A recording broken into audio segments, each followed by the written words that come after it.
Hey everyone, Samwise Raridon Community Herbalist here, and today we're going to be making some magical sun tea. If you've never made sun tea before, it is a great way to make tea that does not involve using any hot water or a stove, but just the herbs and some water, a jar, and the power of the sun.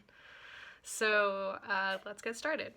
So today we have our jar and some herbs. We're going to talk about the different herbs that I really like to use in a sun tea. Right now it's like spring, winter, spring, and these are largely cooling herbs, but some days it's kind of hot and sunny, and I like to use these anyway since we're in pretty temperate climate. So first one we got is some hibiscus, which is this really beautiful red color. It's going to turn like this really vibrant, beautiful red. I like to use that one. It's also a little bit sour, which is like a really yummy taste. I find a lot of kids like sour. So if you got some kids in your life, or you are a kid and you like sour grass, similar flavor, it is both sour.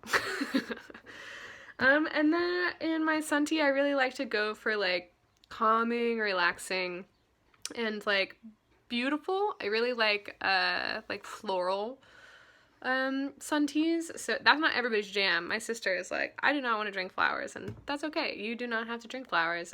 But if you like to drink flowers, I invite you to. So one of the ones I really like to put into a sun tea is rose. Not too much, because that gets pretty rosy, and like rose is actually pretty astringent and strong, so I kind of like to keep it light with the rose. But here is our beautiful rose. It's so gorgeous. Look at that.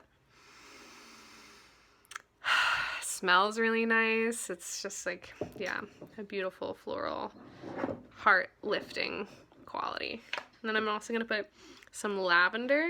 You can see that, some lavender. Also kind of going to go a little bit light with it because it is stronger than you think it is. And then I'm also going to do some chamomile, which is like our household's favorite herb, I would say. And here's some chamomile. It is dried and beautiful. It smells really nice. It smells like warm. I think the chamomile is a little bit on the warmer side.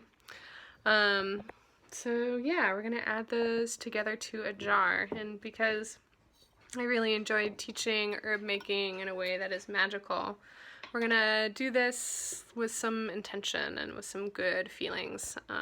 So we can like put some of that into the sun tea so that we can experience that when we're drinking it. So the way I'm going to do that is first I'm going to say big gratitude to these herbs that came to me in different ways. Some through commerce and buying them, some through being gifted, and sending gratitude for all the people who grew these plants, tended them, the earth itself for growing them, the sun and the moon and the wind and the rain and the night and the storm. All the causes and conditions that led to these plants' aliveness and their interweaving. All the people, again, who grew these plants, their hopes and dreams for a better future. Their lineages and ancestors, their hopes and dreams for a better future. And my ancestors and their hopes and dreams for a better future. As flawed as they are, may I have gratitude for this moment, for being here and able to receive this nourishment and receive these gifts, and receive this understanding of the complicated ways in which these plants are grown, for money or for not. So I say big gratitude and big thanks to them. And then with that, I'm going to add in a little bit at a time. And so with this hibiscus that, oh yeah, you can smell the like kind of sharp sourness of it. I'm going to put in coolness and relief. Some beautiful, uplifting and releasing quality. And with this rose, I'm going to put it like this in my hand and say, may we bring in love and understanding and compassion for ourselves and others in our lives, and in our realms. So we're gonna add that in. Not too much, just a little. And then a little bit of the lavender. So calming. So I'm gonna bring in a little piece. And with the chamomile, gonna say that we're releasing some fear. Let's see if we can get a good shot of that. Yep. Releasing, yeah, the worry and the stress that might be with us. So that's what it looks like right now. Nice, beautiful collection of herbs. Not too much, you know? So like the ratio, I'm gonna fill this with water now. And the ratio of water to herb is like a little bit of herb and mostly water. So now I'm going to add some water. And did you know that water has memory?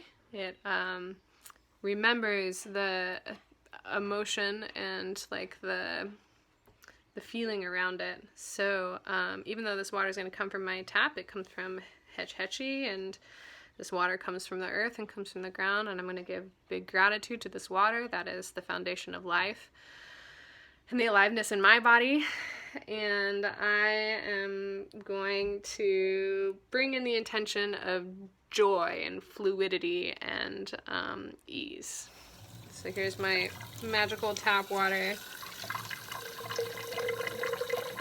I'm bringing in joy and ease. Fluidity, some magic. That looks pretty good. So yeah, then I'm gonna put a lid on it. I'm gonna give it a nice shake. Some people like to shake with like a magical number. I like to shake until it feels good. So that's pretty, hold on. Putting the jar lid on tighter so it doesn't get everywhere. So that's pretty good. Look, it's already turning that like really beautiful color. So that's fun. And then I'm gonna give it a good shake and let you watch that move around.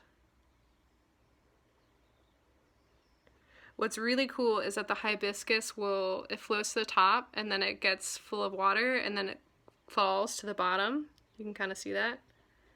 But then the hibiscus will become, I don't know what happens, but like it floats back up to the top and then goes back down to the bottom. It's magic.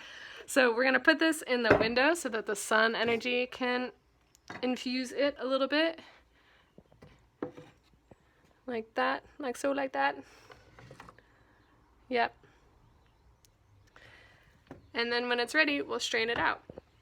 So I have some that I made a little bit beforehand.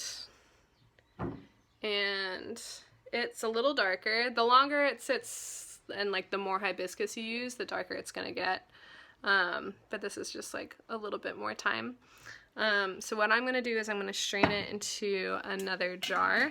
Turns out herbalists have a lot of jars in their house. So that's what we're gonna use. One of my favorite strainers, as recommended to me by the illustrious Bonnie Rose Weaver, community herbalist, teacher, and author, is one of these. I really like this kind of strainer because it's like super easy. Like I don't have to really worry about like anything. I just put it in the jar like that. I take off the lid with one hand while filming. It looks really beautiful. Lots of different plants in there. And then I will pour this into...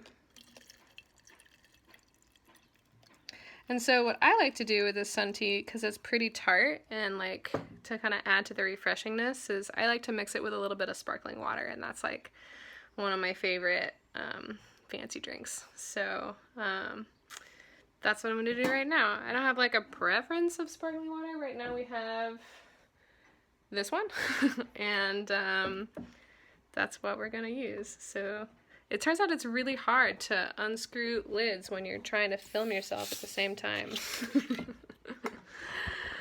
So yeah, so I'm going to move this right there. Whoop. And then I'm going to add this like that. Usually I do like a little bit more sparkling water. It's kind of just to your taste. But that's that. So that's my really refreshing fancy sun tea. Great for summer, great for times you want to bring in like a little bit of magic and ease into your day, and I hope you enjoy it. And if you have an idea for sun tea, let me know. Leave it in the comments. And yeah, excited to see your creations. Hope you have a great day, and I'll see you next time.